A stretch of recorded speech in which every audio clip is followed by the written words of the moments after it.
ajo inteligjencë universale, hinore, ajo din gjithmonë se si ta shërojë dhe si ta mirëmbajë trupin. Shiko, kur ne meditojmë, atëherë ne e qetësojmë mendjen.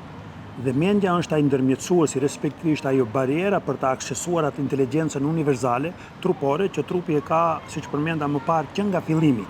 Dhe ajo inteligjencë universale, hinore, ajo din gjithmonë se si ta shërojë dhe si ta mirëmbajë trupin, nëse nuk do interferonte mendja.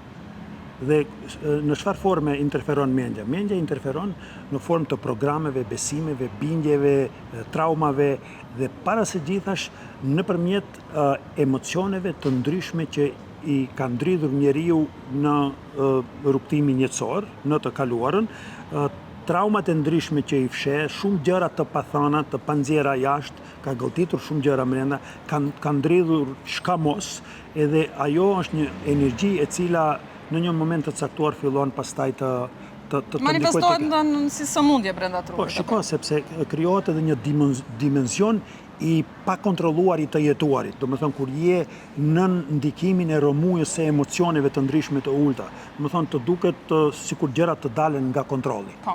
E në momentin kur të duket kjo ka një impakt edhe tek qeliza. Edhe qeliza fillon të dalë nga kontrolli. Fillon flet. Dhe thotë jo.